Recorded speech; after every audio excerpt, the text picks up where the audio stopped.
welcome to the Natural Healing Reel. I'm Jackie, and today my guest is Dillon Andres. Welcome, Dillon. Thank you very much for having me, Jackie. So, Dillon is the creator of the Wolverine Lifestyle, and his passion is to help other people change their lives, as he is going to share with us as he did his own. So, how did this all begin for you? Where did this journey start? This journey has actually been a long one in the making, longer than I was even aware of it happening. And I grew up as one of those individuals where, you talk to a stranger, maybe somebody that is just at the grocery store or whatever, and all of a sudden their entire life story comes regurgitating out of their mouth, with them stopping, covering their mouth, like, oh my gosh, I can't believe I just told you all that. And then it's to the point, it's like, don't worry about it. It happens all the time. But the major shift actually happened for me when I was spending my time in the nightclubs. So I used to manage a nightclub here where I live. And then I was also running the security team. And so I seen society from the other end, right? The other end, from all of the partying and the toxic habits that people like to adopt when going out to said nightclubs. And it got to the point where I realized that probably about 80% of the people that were going to the nightclubs weren't there to have fun. They were there purely to run away from their problems, because alcohol was socially acceptable and very, very easily accessible. And I mean, how many times have you heard, if maybe in your past, or I know in my past it happened, or our friends or friends of friends, where you go through a breakup or something really bad happens, like, hey, let's go drink about it. Right. And then at the end of the night, it ends up usually not what was expected to happen. So throughout a lot of experiences and things that I witnessed in the clubs, I realized that, I don't like this. And it got to the point where I just kind of like wanted to wrap everybody up in a blanket and just hold them. And as time progressed, I ended up realizing, especially amongst men in particular, from the ages of 18 all the way up into their 60s, where I ended up becoming a person, like I was holding them at the end of the night with them in tears, because I was simply an ear to listen. Wow. Somebody who's in their 50s or 60s that is crying in my arms because they don't know their wife anymore, and they've been married for 30, 40 years, and they're now strangers. And somebody who, like, I've had so many experiences where it's just, men haven't felt heard or validated in their lives, and women as well. But of course, being a man, a lot more men relate to me in those instances. And so I had played with the idea of becoming a coach for quite some time. And then essentially I had signed up for a bunch of courses, and I just procrastinated. And then lovely COVID hit. And then I'm like, well, now I don't have any excuses to fall back on. So it's time to get this done. And then I hired my own coach, and he, who's actually also from the same area that we were at. And then the rest is history. I built everything from the ground up. So let's get some information on what your foundation is. It's Wolverines. Okay, so the Wolverine Lifestyle. So the title Wolverine. Okay, so like I go by Coach Wolverine, and Wolverine was a nickname that I picked up working in the nightclubs. And it was interesting because there was two reasons behind this nickname. The first nickname, or the first reason, was because there was one night that I got into an altercation, and apparently my hair looked like Wolverine from the X-Men. And then the other one was, it didn't matter the size of the individual, because I started off in security, but it didn't matter the size of the individual I was getting involved in to help break up the fights or whatever. I just jumped in. And I was, being that I have a background from strength training and powerlifting and doing strongman movements, even though I was much smaller than a lot of the individuals, I was able to hold my own with leverages. And so it was just kind of a nickname that stuck.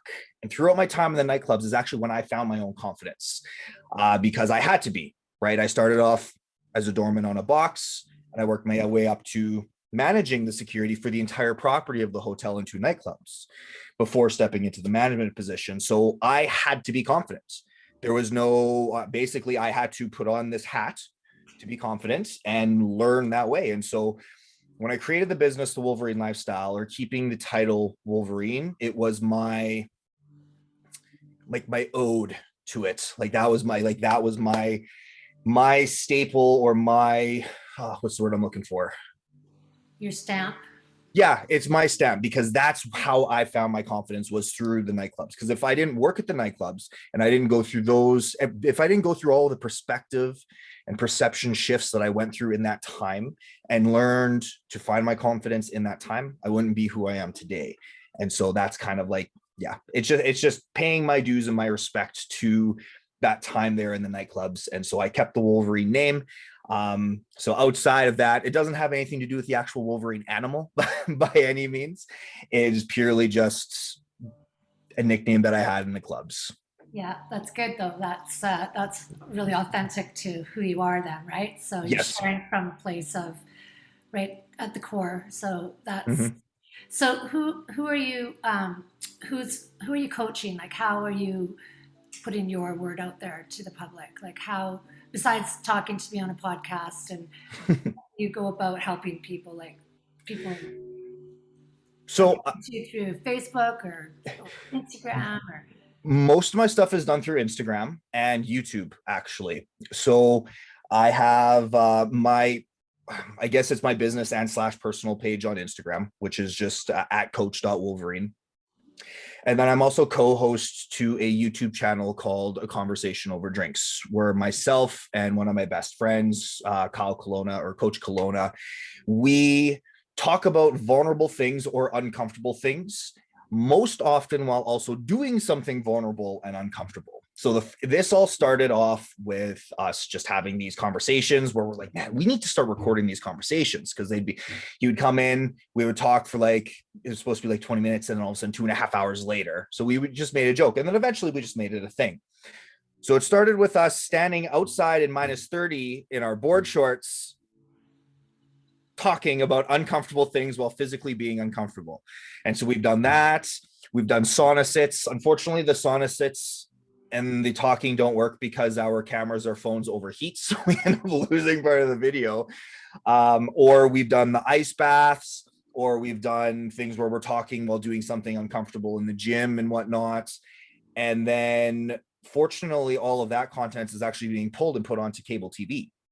oh cool. Good for So you. that's how, thank you. So that's how a lot of our stuff is getting out there. My primary work is one-on-one. I do work with both men and women, essentially with the theme of my coaching is asking ourselves those tough questions of, do we actually want the things that we want? Or do we just think we want the things that we want because we believe that society has an expectation of us to want these things? And so I have figured out a way to kind of navigate this question and move around it and get people to really ponder on that question, to the point where most often they realize that we're living a facade. We're living a lifestyle that we just, well, Dick and Jane down the street are living this lifestyle, so I got to want that too, right? And that's the foundation of my work, right? Is stepping outside of I'm a victim. It is leaving behind that victim mentality and leaving behind that belief that life is happening to us, right? And we're a victim of circumstance, and empowering those, or anybody that comes to me, empowering them to realize that we can change our lives, right? It is literally just making a choice with whatever deck of cards, with whatever hand of cards is handed to us. It's how we play it. It's literally just how we play it, how we respond to the situation, not reacting on an emotional based decision. So long walk for a short drink of water, to answer your question. That's how most of my stuff is done. I do a lot of stuff on Instagram. I do a lot of stuff on YouTube, and I do mostly one-on-one stuff, but I am currently building a group specifically for men right now to kind of test it, or a trial run, because I have learned that through my coaching, there's still a lot of men that feel like they can't feel safe enough to be vulnerable, especially in their own intimate relationships at home. And it's, which is very unfortunate, because I know I've been there in past relationships. I'm very fortunate now that I'm in a relationship where it's vulnerability is very much encouraged. And like I even some of my best friends where they're like, I don't know who I am anymore. And it hurts my heart when I hear people say this. And, you know, we're in our 25, 30, 35, 40 years of age. And for people to have lived this much of their life already and just be like, I don't know who I am. And so it's something that I really want to be able to help people, you know, take my hand, let's go on this journey together. Let's figure it out. Let's trench through the sewage and get to the other side and see what you actually want to do and what you actually want out of your life, not just living a life in accordance to what you think other people have that expectation of.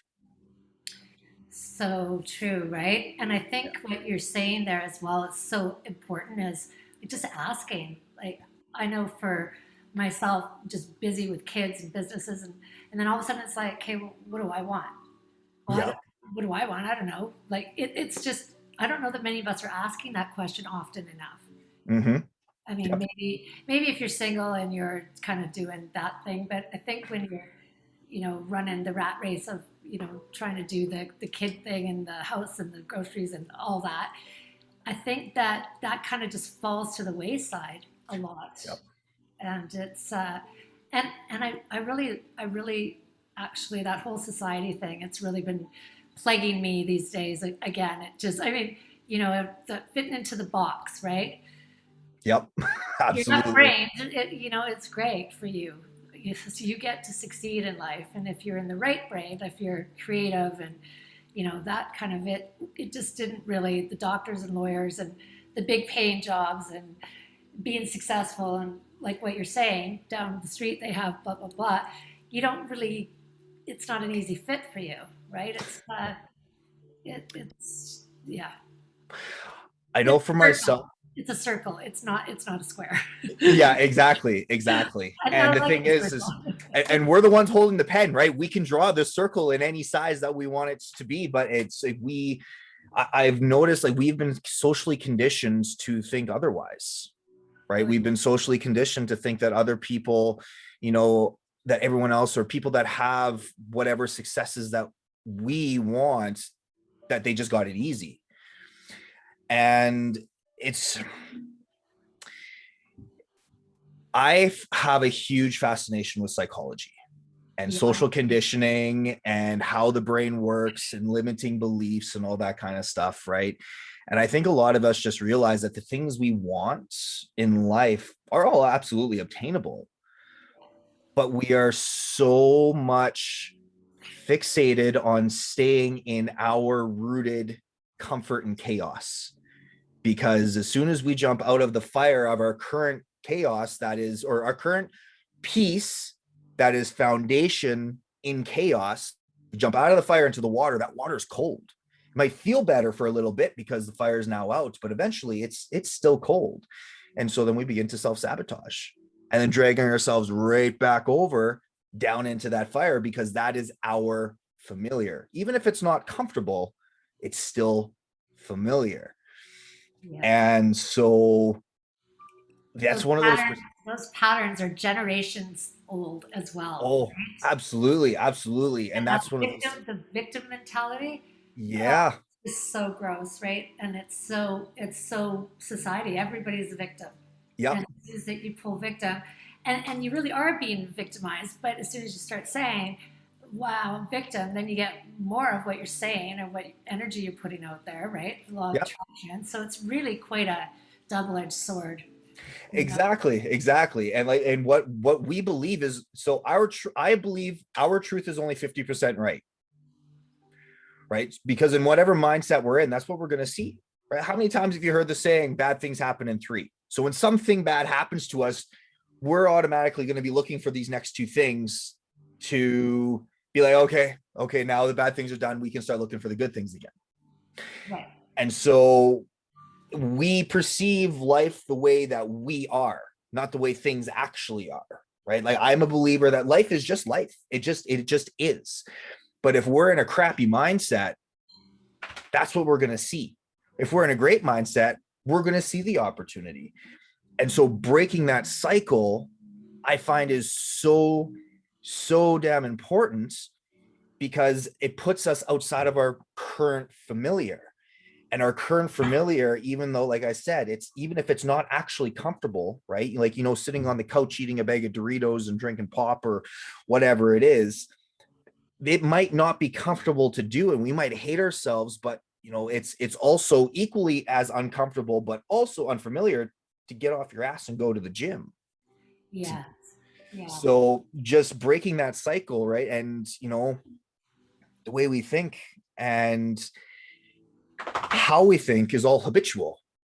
So we're conceptually living in the past. Every day we get up, we live through routine that we did yesterday. That's right. And so unless we interject something into that to change everything, like how often do you drive a different way to the grocery store? Well, because I have this knowledge, I do drive different ways. Perfect. But most people But that I know don't. before that, you do the routine. You get up, you roll out of bed the same side, and you get up Yep. and you look at your phone, you brush your teeth, you do whatever, right? And I think that a lot of people, they get upset if they're not in their routine or their pattern, Yep. right? And Yep. that's how we just keep getting the same and the same and the same, and we're not moving forward. I'm actually in the depths of going through a third cycle of thinking I cleared something and then it's coming back around again, and then okay, cleared that, now that's all good, put to bed. Like, it's generations of, and I know that I'm clearing a generational pattern as well, which is huge. But this last one, it's so intense that it's hard not to look at. So Mm-hmm. if I'm looking at it, what am I going to get? Especially right now with the energy so fast and intense, I'm going to get that Yep. right here, right now. And damn, it's just so hard, right? Because you're trying to know that I need to create and think about where I'm going Mm-hmm. and create this higher vibration. And but I'm having to deal with what's actually keeps getting shockingly put into my face or whatever, like, wow, again, you're like, right? And it's this whole thing of understanding that it's not even real. Yeah. I Like, understand. they're talking like the Matrix is what we're living in, and it's, I never really got into the Matrix. It wasn't really my type of movie, but I understand that's what the doctors and the scientists like Joe Dispenza and Greg Braden and Bruce Love Joe Lipton, all Dispenza. of them. Yeah, I was going to ask you if you had if you'd done any of his work, because he's my favorite. His meditations are definitely my favorites. I have a bedroom in my basement that I was preparing for my girlfriend to make into a massage studio. And throughout the process of me preparing it, I listened to like 3 of his books, all on audiobook. And it was just like, which was great. But I think it made me take longer to get the room done, because there's a lot of times when I was painting and I'd be just like, oh my gosh, that makes so much sense now, right? Like, Right? I have such tremendous respect for that man. It's like he bridged the gap between science and spirituality. And I just find it phenomenal. And he's got a formula that actually works. Like, if you do this, this, and this, you can heal yourself. Because Yeah. I actually just sent his podcast where he's explaining how he healed himself, like what, from the accident right through to, it is like a 16-minute YouTube video, and it's it's really kind of like, if you, a lot of people that don't understand or believe, if they listen to that, you can't not believe what he's saying, because it's all, I mean, he was paralyzed. Yep. He was yeah, he was done. I think it's one of those situations where if a person was to actually listen to him with an open mind and they still don't believe, it's just purely because they're choosing not to.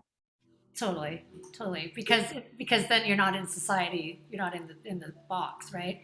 you're stepping outside of the box, and then people are going to think that you're one of those weird ones or the crazy ones, like, right? And I find that actually happens to me a lot when I'm having conversations with people, and then they're understanding and knowing what you're talking about, and then all of a sudden it's almost like they kind of back off because it's almost like it scares them a little bit that that knowledge is well, it's truth, right? When you hear it, it lands. Yeah.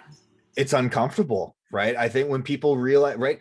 What movie is that from? So you want the truth, you can't handle the truth. Yeah, right. And I honestly think that's true, right? Like I have clients where it's happens so often where, I help guide them to this place, to that realization where they ask those really tough questions to answer. And the harder it is to answer those questions, the more true it is, to the point where they sit there and just be like, oh my gosh, like no one has ever asked me that question before. And it's like some of the people I've talked to, like I've had the privilege of talking to people all over the world, especially during COVID. And every single conversation I've had, at some point, they're like, nobody has ever asked me that. And you just see, it's almost like their entire reality is shattered purely because their perception of something in their life is completely different. And I believe that like so many people are like just about there.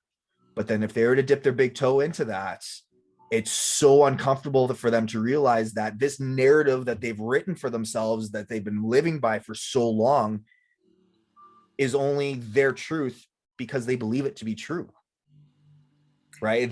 Their truth, our own truth, is not the truth. And I think that's the hardest pill for people to swallow. It really totally is, actually. And I think that if you go back to Joe Dispenza and them, they explained that the subconscious mind is 95% of the time, like we're not aware. We're only conscious 5% of the time, right? Yep.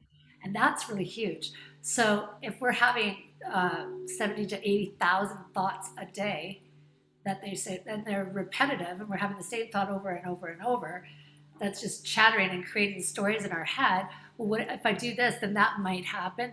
So we're scaring the crap out of ourselves before an event even has come or taken place, and we've instead of seeing ourselves going through it and doing it well, society has us all in fear, stating that, make sure that you think of any possible thing that could go wrong so you protect yourself. So we're living in fear, and it's, I just actually cracked down that I was doing that again, like just yesterday ago. It's like, wow, right? Yep. Just that feeling, and then resonating it back to where it first began. So that you clear it, and boy, yeah. And addicted to that fear. Yes, because you get the adrenaline rush. Yes, it's that's part of the social conditioning, and that's why it's so easy for us to be socially conditioned, is because with that fear we get that adrenaline hit, we get that dopamine hit, and it's just like, oh, what if this happens, right? And us as society, like, if I have such a love-hate relationship with social media, because it's great for free advertising for business, it's awesome, but at the same time it's like we are going onto this platform where we are witnessing and perceiving everyone else to have this perfect life, that even if we've done the work, we still catch ourselves comparing ourselves to, right? I'll be the first to admit there's times where I'll be on, doing my likes and commenting on stuff, and then I catch myself falling down that anxiety loop toilet, and then I'm like, well, why am I comparing myself to these people? Like, I know that these are people that are in the business of making it look like they have everything figured out, when none of us have everything figured out. No. And then I get mad at myself for falling down this loop, and then I'm mad at myself for being mad at myself. And it's like, who is it that said that? Mark Manson, that anxiety, that infinity anxiety toilet, like just that drop. Yeah. And we get in our own heads about that, right? And it's almost addictive, because even if you put the phone down and put it aside, like, I know I've caught myself still feeling like reaching for it and be like, well, maybe there's something on there that's actually going to make me feel better. What's going to make me feel better is turning my phone off and going for a walk outside down to the river. That's just going to be right. That is so it. And we're also, like sometimes I feel like I'm not getting outside enough anymore, because I'm not as skilled probably on the social media as you guys are. So it's like, me and the computers just don't drive for some reason. I was very much the same way. Like but it was still like last year where I'm like, hey, Bluetooth is cool. And that's old tech now, or considered old tech. And so like when I started my business, I had no knowledge of it. And then I literally like I was so grateful to have the support from my business coach, because he literally helped me step by step building everything. To like, I built my own websites, I outsourced software for my coaching, I have everything integrated properly, automated scheduling apps and stuff like that. And I look back and I look at this and I still have that belief that I'm horrible at tech. But then I'm helping my girlfriend with some of her stuff, and she's like, how do you know how to do all this stuff? And I'm like, you know what? I just did it. But then I sit here, I'm like, I'm not dumb at technology anymore. But I still have that belief that I'm dumb at technology. And then it's funny because I can take that and then apply that to other things too, for people trying to change their life. It's like, no. These are just limiting beliefs that you have, right? Where we're currently at right now, our past self would be like, good for you. Good for you. But we're still holding on to this narrative because we haven't gone back and erased it, or we haven't gone back and started rewriting it. And so it's funny how we can pull out these little aha moments even in ourselves when we realize that, wow, I am not practicing what I preach right now. 100%. And if we're unconscious 95% of the time, then yeah, that's going to happen, right? And so Mm-hmm. I think the big thing is that then we shame ourselves and we guilt ourselves. And I actually was given the definition of shame and guilt. Shame is when we compare ourselves to our standards and we come up short. Yep. We shame ourselves. And guilt is when we actually do something that we feel shamed about. So I was like, okay, well, that's interesting. So we feel guilty when we actually do something that, ate the cookie and we said we weren't going to, or whatever, right? Yep. But the shaming is what you're saying, like when we're comparing, right? And that's a society thing that society does. And comparing, well, there's only one winner, right? It's just a shitty setup, the whole system. Like, I believe Yep. that what we're doing and it's just so much. You get to lift each other, and not standing on top of somebody to get. Do you know what I mean? Which is what Yep. the society has. That's how it's all built right now. It is. And actually, if I could share a story with you right now of like, so when I first started doing this coaching thing, okay, like I've always been one, like Sorry. I want to see everyone succeed in their definition of success. I truly want that for everyone, right? Not everybody wants the sports car, the giant house, the toys, and all that stuff. For some people, success is just what they have in a backpack and having the freedom to travel. And you know what? That's okay. But I witnessed the thing, we are programmed to believe that that's not okay. So when I first started coaching, my coach told me that it would be a good idea to use a lot of my modeling pictures, because I actually used to model before Well, COVID that's had happened and stuff shocking. like that. That's just shocking. I'm sure Oh, everybody was just shocked of that. thank you. And I actually got really negative feedback from that. So because I would have a picture from my modeling and the way that I addressed, which was very similar to the way I dressed when I was working in the nightclubs, because I have a very specific style when I like to dress up outside of it, t-shirt and hats or plaid flannel or whatever. And I remember getting this feedback in particular from women, actually, because I was triggering a narcissistic response purely because of how I looked. Really? And they were saying that it's like, oh, well, you perceive that you have everything figured out and that you're living on this ivory tower and that you're better than everyone. And so that I'm like, how am I doing this? Right? I'm posting a picture of myself that I'm proud of, because I used to be obese. I grew up very overweight. I was bullied for my weight all my life, to the point where I tried committing suicide twice. Oh, Like, so where I am now and the build I'm at now, I'm proud of, but I don't showboat it, right? And these modeling pictures were me like dressed up in like dress clothes. Like it wasn't like a fitness shoot or anything like that, right? And so, but because I looked a certain way and because I was attaching a motivational speech to these pictures, you know, there's specific women that had seen this and then just be like, no, you're a narcissist. Like this is very manipulative. And I sat there, I'm like, why is this happening? Why is this a thing? And this is when I first started realizing and learning about how we believe our truth is the truth. So because I look a certain way, and because I was perceiving or being perceived as, or what I would like, confident to a person that's not confident, being perceived in their perspective as arrogance. And so like I'd ask these women, like, where am I putting anybody down? I was like, well, you're just making yourself look better. But how? What am I doing to make myself look better? I'm sharing where I was low, how I figured out how to overcome it, and where I'm at now, and I'm wanting to help other people. Yeah. And then a lot of the time they didn't have a response to go along with that. And then so then like my heart started bleeding for more of these people because I'm like man, like I get it. I've dealt with narcissism. I've had a narcissistic ex before, and it's not a fun thing to try and heal from. So I understood. And that just, it really made me realize of how solidified we create our narratives in our brain. And we be just because we want to hold on to that. But it was funny because to go along with what you were saying, I was trying to help make a difference than before. Yeah.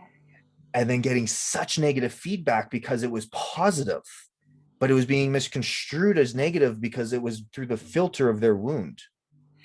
That's right, because none of that's yours. Like you're saying Exactly. that, and it just it just makes me crazy, that stuff, right? Because people feel threatened. They just feel like you're just too far out of their reach, and they want to try and bring you down to where they are.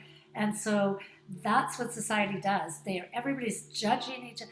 What they don't realize is when they're judging and doing that to somebody, they're actually holding it themselves. They're actually damaging Yep. themselves the most. And Yep. yeah, you are linked to you. You know, you did put a hook uh, energetically into somebody, obviously, right? Because you had to like have a look at it and go, okay, well, is this mine? Like, Mm-hmm. it's just so rampant. I think that makes me angry. You know, it does because it, it's just there.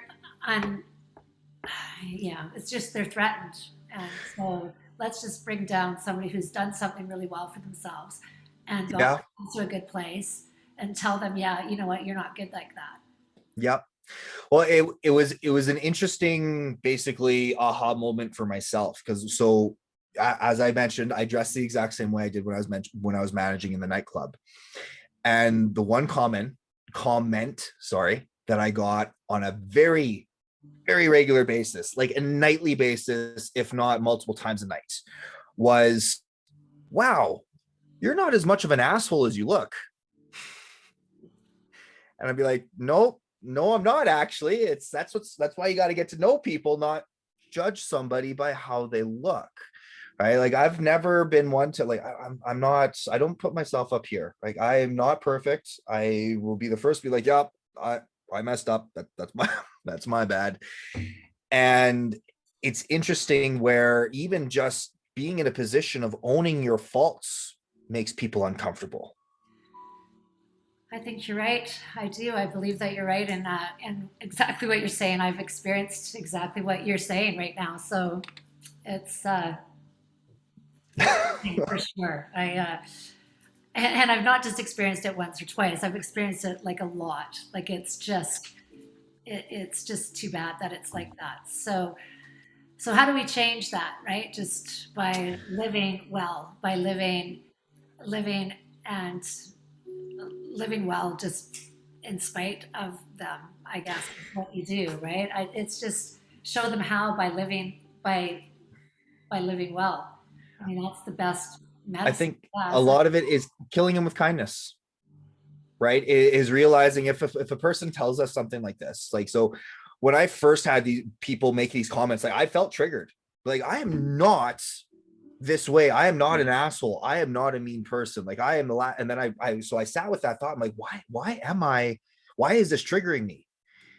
And then realizing that's like, so like I'm an empath, and took me a very long time to be able to learn how to be like, okay, disconnect my energy from here, put up pony wall here, and turn off this valve, etc., whatever analogy you want to use for that.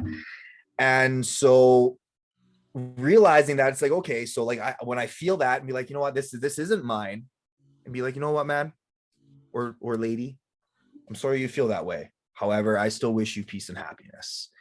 And I've been noticing it's like, it's almost a secular thing where it happens like at some point in time for me every year, right? It's right now, it's happening on on the YouTube channel, where it's like the last 4 videos or shorts I've posted has been negative comments and feedback on it. Yeah. But yet they're getting the most views. So it's very interesting. Yeah, I've been doing a constant return to center, because a lot of the energies, they say that 2 or 3% of the energy we're carrying is ours, and the rest is just energetically people just glumming onto us, right? Mm-hmm. Driving down the street, and all of a sudden you get kind of this feeling, and it's buddy beside you who's feeling angry, and all of a sudden you're agitated and you're not sure why. It's such a big web now, so we have to be constantly, I guess, clearing, like, hourly. Yes. Some days, especially right now, hourly is good.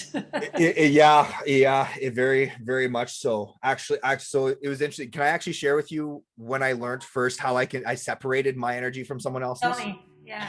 So it was actually with my sister. And so my sister came over the one day, and she was in a mood. We'll just say she was in a mood. And I had just finished talking to my, at the time, girlfriend. So like in my house, there's a spot where, just empty cans would sit. And I'm like, guys, like, come on. The recycling is literally just 3 feet away outside the door. Like, just put it out there, right? You don't need to set it on the counter, and because the counter would end up getting cluttered. And I'm like, I don't like clutter. I just don't like clutter. And so I made it as a joke. And so my sister came over, and then I seen a can there, and I'm like, hey, whose can is this? Jokingly and sarcastically. And then she flipped out. And so I sat there, and I was, all of a sudden, I'm like, okay, like I was in a great mood, and all of a sudden I just was not feeling good.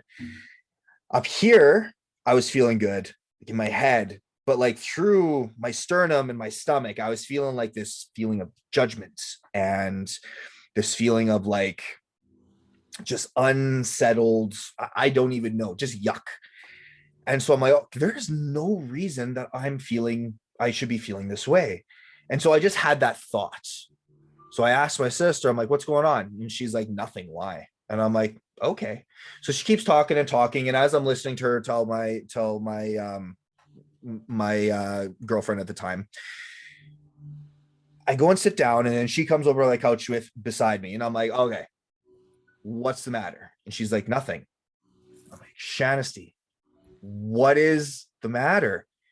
Nothing. It's just blah, for an hour and a half of regurgitated bad stuff. And then that's right there when I realized, hey, I was able to separate my feelings from somebody else's, because everything that she was describing through the stories were emotions that I would have felt through these experiences that she had. And so it was just like, my mind just felt blown. I'm like, hey, I was able to separate her energy from mine, because she's also a very empathetic individual. Not on the same type of life path that I am, but being able to understand that pony wall of like, okay, this is hers over here, but I'm still feeling it. This is mine over here. Because mentally I'm feeling good, but like energetically, systematically, I wasn't feeling good. And as soon as she started unloading all of that stuff, it literally, I'm like, okay, that story is attached to this feeling. That story is attached to that feeling that's over here. And it was literally just like filing everything away. And so like, that was the first time I'm like, this is how to separate it. And it was simply just, being in that moment and asking, is this mine? Should I be like, is there a reason that I'm feeling this feeling? And so for myself working in a nightclub, being surrounded by hundreds of thousands of people every night, I was numb to that every single day. Like I had no idea. And then so when COVID had hit, going from that, chaotic energy all the time to just being stuck at home, it was very interesting because I didn't have like this white noise fuzz always around me. There was only specific people around me. So I had definite cords that were being attached to people so I could actually feel what was going on. Whereas in the clubs, everything just felt numb and it was like a mutual conglomerated feeling of overwhelm. Like I just lived in a constant state of overwhelm all the time. And so, yeah, removing all of that down to just a few people, individual here, there, and stuff like that is when I learned how to differentiate that. So it was an interesting aha moment for me, that's for sure. Because now it's like I can even walk through a store and I look at somebody, and if we connect eyes or anything like that, it's like, okay, I'm like, I can almost feel what they're feeling in that moment. And it's just like, and so it's very, important for those of us that are, empaths or highly sensitive people to, like, when we go home, to actually do the work to unload and recharge, because if we don't, we keep that cord connected. And like I'll be the first to admit I was horrible for it. And then thinking that I needed to heal them. I needed to help these people. It was my obligation and duty to do this. And so yeah, that's my story. Yeah, I'm paralleling you. So, yeah, really figured out what an empath was actually during COVID. Mhm. Found out what a narcissist was as well during COVID, and yeah, found out all kinds of funny, great things. It was quite an experience. I can't imagine. So I was a hairstylist for 30 years, and so you're touching people and they're sharing like a bartender would, right? And Yeah. then at the end of the day, going home, I remember going, okay, like what do I put all this? Because I care, and I would take it on, and then yeah, so I would like get off my shoes and I'd be out in the grass walking. Wayne Dyer would say, just go and walk on the grass and let the energies, go. Because it was like I was full. I was Yeah. so full. And I had to go home and I had little kids and husband and a house to go deal with. And it was like, what do I do with all of this? Right. So Yeah. it's so important, I think, what you're saying there is to make sure that you understand and learn how um, to ask to release. And that return to sender is it's such a quick one. When you said what part of this is mine Yeah. and what part of this isn't mine, and you can feel, if you just close your eyes, you can feel in your body how much is yours. And Yeah. usually ours is kind of just around our heart area, and then the rest of it is like but you can feel where it's sitting in your body and stuff. It's just that awareness is so incredible, it's so important.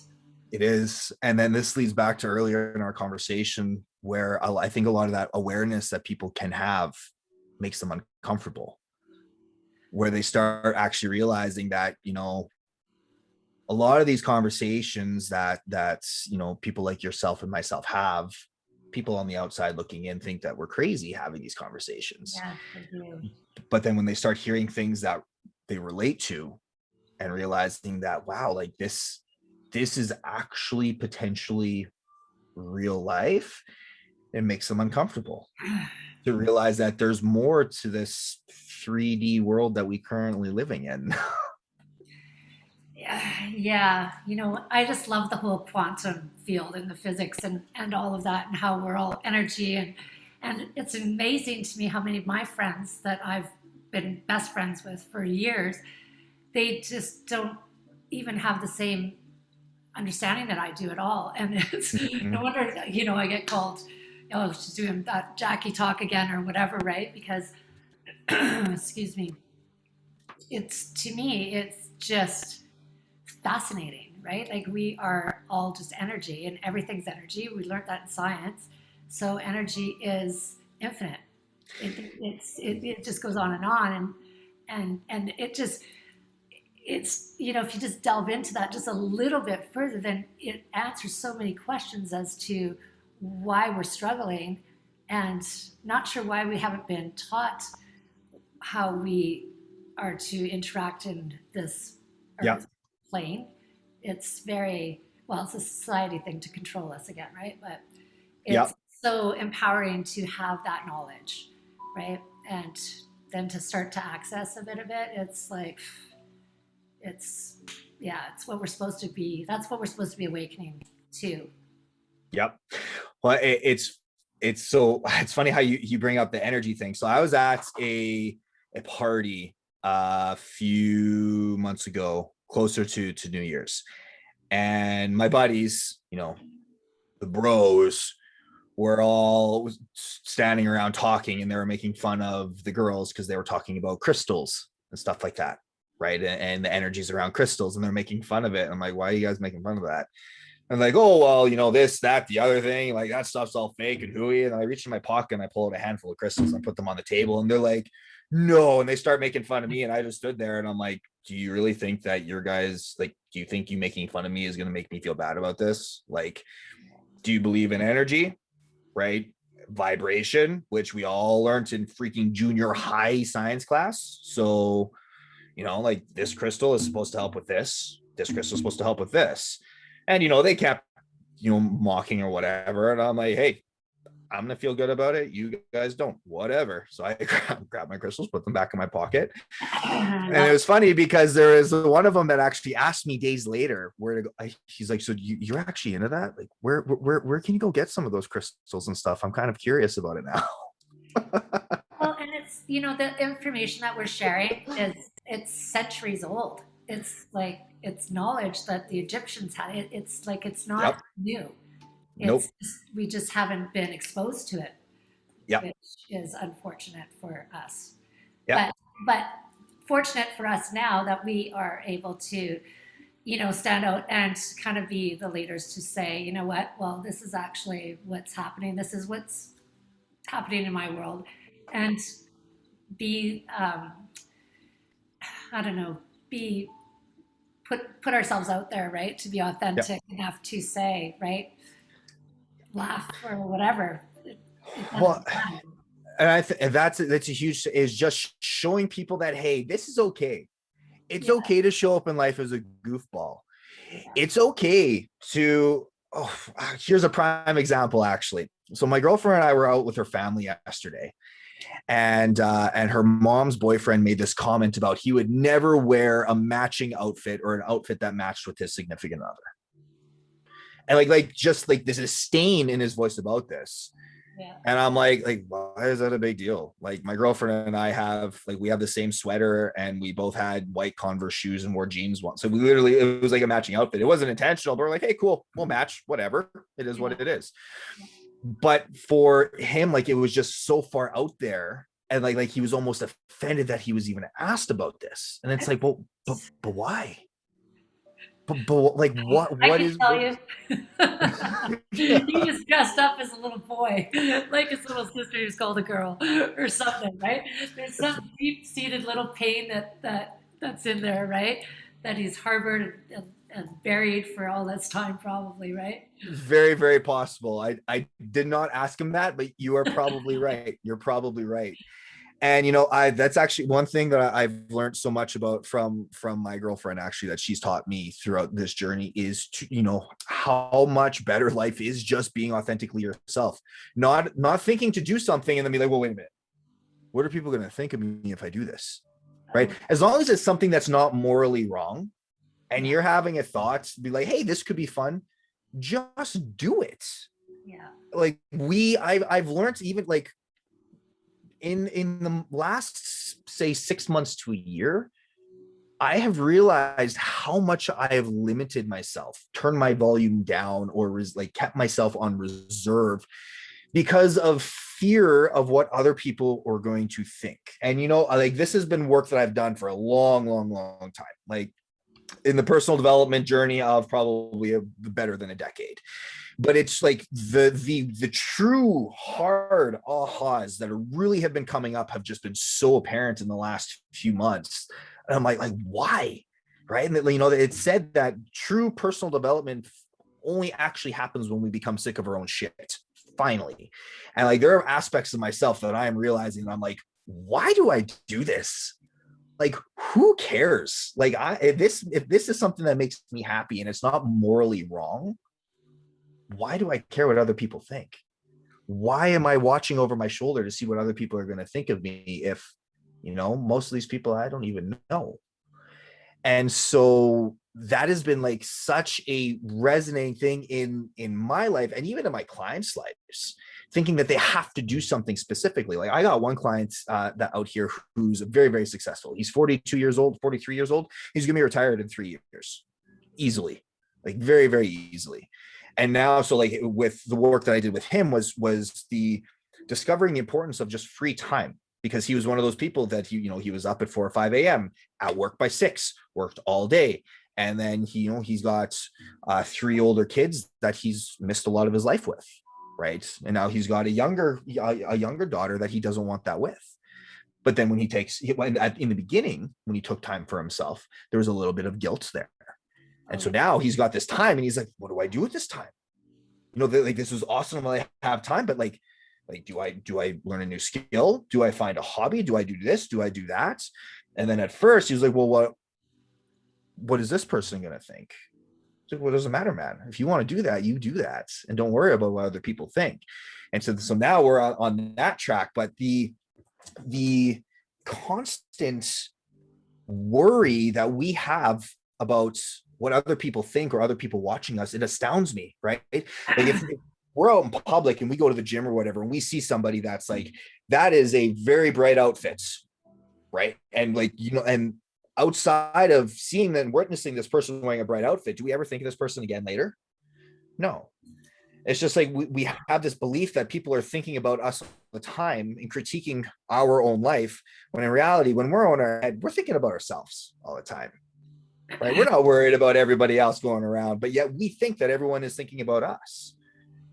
Yeah. So like we're all just not, I shouldn't say all people, but so many of us are these individuals that are so worried about everyone else thinking about worried about other people and what they think of us. And this specific individual is also just worried about what we think of them, but yet we're just thinking about us. And like I had that really hammered home for me 2 years ago when I had met this individual actually in the gym. He was he is. He was a stranger at the time. He's now become a good friend of mine. And, when I saw him, I was instantly jealous of this guy, envious. He's a good looking dude. He was jacked. These beautiful women just would throw themselves at him. He was funny, like charming, all of this stuff. And so I just, right off the bat, when I saw him, I'm like, I don't like this guy because he's better than me, when I was in that mindset back then. And then eventually I realized, I'm like, well, damn it. I put a judgment on him because this guy's actually a really nice guy. And I kind of like this dude. So we ended up becoming really good friends. Yeah. Unfortunately, he battles with a lot of self-esteem issues. And I think it was last summer or 2 summers ago. He had tried committing suicide twice in one day. And it was a very weird situation because he had posted something on his social media that it just did not sit well with me. And so then I looked at my employer and I'm like, I gotta go. There is something that is not sitting well with me. And then so I picked up my buddy's other buddy, and we ripped out to his house, and he was passed out in his bed because he had taken a handful of sleeping pills and downed half a bottle of whiskey. And so we woke him up and he seemed okay, but like I was like, I had 911 on standby, like just in case. And so we hung out there with him, and he's like, man, can I be honest with you about something? I'm like, yeah, dude, you can be honest with me about anything. He's like, how insecure you make me feel? What? I make you feel insecure? And he's like, well, no, not intentionally. but like you're so confident, you seem to have everything figured out and put together, like you're a good looking guy and like all this stuff. And I'm like, oh my goodness, basically every single thing that I was insecure about him, he was insecure about me for. The mirror image, Yeah. right? And it was one of those things where it's like my mind was just blown, and in that moment I'm like, what do we do with our lives and our brains, and like why do we do this to ourselves, right? So all this time we're living through this filtered lens, when in reality, if we learn to be just be accept everything and everyone, and realize that every single one of us is in our own head about something, and that we're not the star in everyone's movie, but we need to be the star in our own movie. We need to be the hero in our own movie, but too often we're writing ourselves as the villain in our own movie. Yeah, I think that a lot of times when I don't think we're given the tools as to how to find that space within ourselves, right? Because there's some days Mm-hmm. you go out, and you just, you know what, everybody's attracted to you, you just can't do anything wrong. You just have the best time of your life. The next Yep. day you go out and you're just feeling like you woke up in a different space of energy. And Yep. but you don't know how to, we're not given any of the tools to like, this is normal. This is blah blah blah blah blah, right? This hasn't got anything to do with anything except for you need to just go within and breathe some air into your heart and open it up and Yep. like And that's exactly why people like you and I are here. Is say, hey, we got these tools, they work for us. Here, take them. Let's see if you can use them, and we'll show you how to use them too. you know what? That's uh, that's great, and I'm so glad that such a good-looking young guy is out there doing this because Oh, thank it's you. the whole generation like everybody needs to have a coach. I think like when coaches first started, I was like, okay, who would need a coach? Now I think everybody needs to have a coach because we don't see ourselves, Yep. right? Everybody, other people can see everything we're doing wrong, but for ourselves, we're stuck in it because we can't see ourselves and we think it's everybody else. And if you want to get through that shit faster and move through it and get rid of it so you can have the good, clean, fun, happy, joyous life, then that's Yep. when they got to get a hold of Dillon. Yeah. Dillon Andres. Yes. Yeah, absolutely. It's funny because when we try to self-coach without having any of that practice or experience of shifting our own perception, right? It's really interesting to realize how much our egos try to rationalize the opposites to keep us in that familiarity, right? I think it's just the ego, right? It's just been running the show for the whole time. And so we've not taken charge of what's going on in our brain. It's just running Mm-hmm. the whatever 60 to 80,000 thoughts a day that it's heard or picked up or, right? And Yep. most of those have become our beliefs. They're in our beliefs as well. And like, who even, is that even true? Right? We have to go back in and check all of those. And I've been doing that work in it, and you know what? It's work, but it's worth it because if you don't do it, then you kind of just go spiraling into the darker days of Yep. yeah. You know, I have to just say one of my favorite sayings. You probably heard it from Jay Shetty. Um, I'm not. We're not what we think we are. I'm not what you. I'm not what I think I am. I'm not what you think I am. I am what I think you think I am. Yeah. Yeah. I have heard that, but it is a very powerful quote. It is, right? Because it's so true. It's like I have some teenage girls right now, and I always say to them, you know what? They don't give a shit about you. They are just thinking about themselves, okay? They don't care that your shoes are whatever, right? Too white today. Like they're just not even paying Yep. attention to you. And Yep. it's so, I don't know. It starts from when we're young, right? It does. And it's just to build on the one thing you said there is most of our beliefs, they're not even our own thoughts, right? They're implanted beliefs that we heard from somewhere else, and that was implanted into them and into them and into them and into them, right? And it's just this, that's what breaking the cycle is all about. Yeah. But you need help doing that. You need a coach. You need somebody that you can check in with and say, you know what, I was doing really great all week, and then today and yesterday, I just bottomed out. Like because those days, it's like, okay, how did I get out of it yesterday? Well, when you're down Yep. in the gutter that next day, you don't remember. Yep. It's like I don't remember what I did to get up and going those other days. Absolutely. Well, you know what, Dylan, it was really great chatting with you, and I look forward to hearing down the road from you and hearing. I think that I'm feeling a good book coming out from you for sure. Eventually, something along those lines. I think I'm going to do the. I think that you need to just write your experience of what you've shared to date, just for the younger generations. You know what? It really matters. It really matters. I appreciate that. A book has definitely been something that I've thought about. Um, it's just a matter of formulating my thoughts and actually sitting down long enough to be able to do it. Making the time. I will be the first to admit it's a matter of I need to make the time to do that. Yeah, you know what? That's what that phone and recorder's for, right? Blah blah blah blah blah. Yeah, it's such a fascinating tool. I only just discovered that like not too long ago, and I'm like, where has this been for this entire time? Okay, just so you know, some of the words they don't come out what you were saying, and then you go back and you're like, what? Yeah, You go, definitely need to proofread what? it. Anyway, it was great chatting with you today, and I look forward to chatting with you down the road. Well, thank you so much for having me, Jackie. I very much enjoyed our conversation. Okay, I'm gonna have to look up the YouTube on what is it called, drinking with a couple of guys, or A conversation over drinks. conversation over drinks. I love it. No, thank you. Great idea. Okay, talk to you soon. Take care. You as well. Thank you. Okay, bye now.